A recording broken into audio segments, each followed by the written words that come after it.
ધોરણ 10 વિષય ગુજરાતી ગાલા assignment book પ્રશ્નપત્ર નંબર 5 જેનો વિભાગ સી પેજ નંબર 146ની ઉપર છે.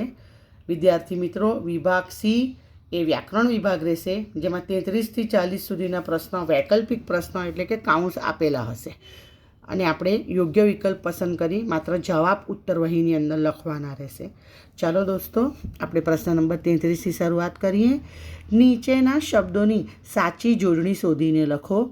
સાચી જોડણી શોધવાની છે. 2 પૂછેલી હશે, દરેકનો અડધો માર્ક્સ. પહેલા નંબર પર છે પ્રશંસા અને બીજા નંબર પર છે ગીરી. પ્રશ્ન નંબર 34.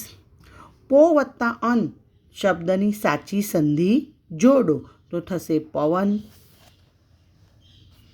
પ્રશ્ન નંબર 35. દાવ પેચ શબ્દનો સમાસ ઓળખાવો. દાવ અને પેચ દ્વંદ્વ સમાસ છે. પ્રશ્ન નંબર 36. નીચે આપેલ બંને શબ્દોના જોડણી ભેદે થતો અર્થભેદ જણાવો. અહીં પણ 2 પૂછેલા હશે, બંનેનો અડધો અડધો માર્ક્સ.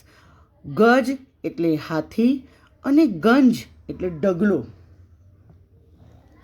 પ્રશ્ન નંબર 37. કાળુને તો પોતાના પેલા વિચાર જાણે બાલિશ લાગવા માંડ્યા. વાક્યમાંના અલંકારનો પ્રકાર જણાવો. ઉત્પ્રેક્ષા, જાણે રખે શકે છકે એટલે ઉત્પ્રેક્ષા અલંકાર. પ્રશ્ન નંબર 38.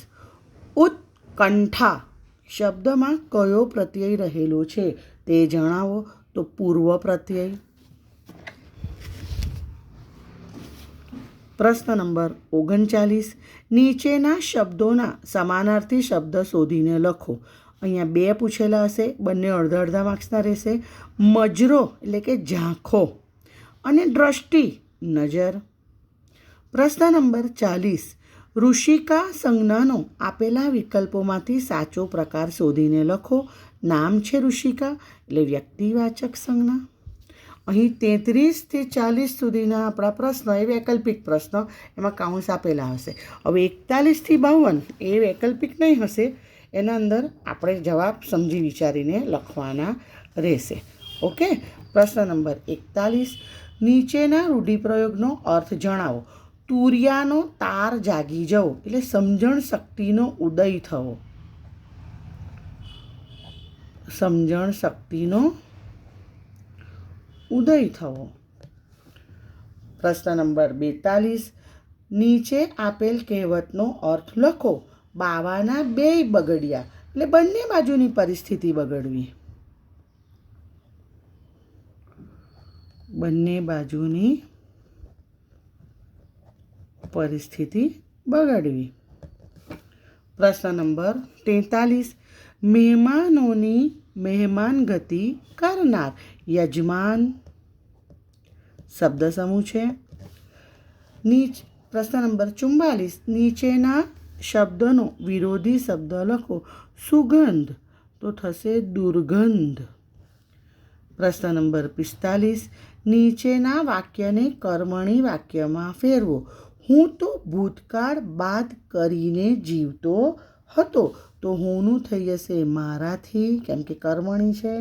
મારાથી તો ભૂતકાળ બાદ કરીને જીવાતું હતું. પ્રશ્ન નંબર 46. નીચેના તળપદા શબ્દનું શિષ્ટ રૂપ લખો. વાળું એટલે રાતનું ભોજન, રાત્રિનું ભોજન, રાત્રિનું ભોજન. પ્રશ્ન નંબર 47. નીચેના વાક્યમાંથી વિશેષણ શોધી તેનો પ્રકાર જણાવો. વિશેષણ શોધવાનો અડધો માર્ક્સ અને એનો પ્રકાર લખવાનો અડધો માર્ક્સ. રિસાળ શિશુને બોલાવતી બા હતી તો રિસાળ ગુણવાચક વિશેષણ. ગુણવાચક વિશેષણ. પ્રશ્ન નંબર 48. નીચેના વાક્યમાંથી ક્રિયા વિશેષણ શોધી તેનો પ્રકાર જણાવો. અહીં પણ ક્રિયા વિશેષણ શોધવાનો અડધો માર્ક્સ અને એનો પ્રકાર લખવાનો અડધો માર્ક્સ. વૈભવ એકાએક રડવા લાગ્યો તો એકાએક રીતિવાચક ક્રિયા વિશેષણ.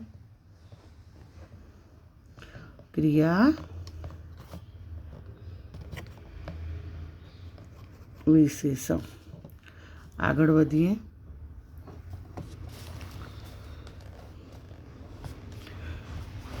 પ્રશ્ન નંબર 49. મોરપીંછ શબ્દના ધ્વનિ ઘટકો એટલે કે સ્વર અને વ્યંજન છૂટા પાડો. તો મોરપીંછ, તો સૌથી પહેલું તો મ, વ્યંજનને ખોડા કરવાના. ઓ વત્તા ર, મોર. પીછ, પ વત્તા ઈ વત્તા ચ વત્તા છ વત્તા અ, મોર પીછ. ઓકે, આગળ વધીએ. પ્રશ્ન નંબર 50. નીચેના વાક્યનું પ્રેરક વાક્યમાં રૂપાંતર કરો. રીંછના હુમલામાંથી એક સુરતી કુટુંબ બચ્યું. જવાબ આવશે રીંછના હુમલામાંથી એક સુરતી કુટુંબ બચાવાયું. પ્રશ્ન નંબર 51. લાંબા જોડે ટૂંકો જાય, મરે નહીં તો માંદો થાય. નીચેની પંક્તિમાં રહેલો છંદ ઓળખાવો. ચોપાઈ છંદનું ઉદાહરણ છે. ચોપાઈ છંદ. આગળ પ્રશ્ન નંબર 52. મભન તત ગાગા કયા છંદનું બંધારણ છે? તો મંદાક્રાંતા છંદનું બંધારણ છે. વિદ્યાર્થી મિત્રો, આશા રાખું છું મારા દ્વારા અપાયેલી આ સમજૂતી તમને ગમી હશે. પેપર નંબર 6નું સોલ્યુશન નેક્સ્ટ વિડીયોમાં આપીશ. All the best for exam. By.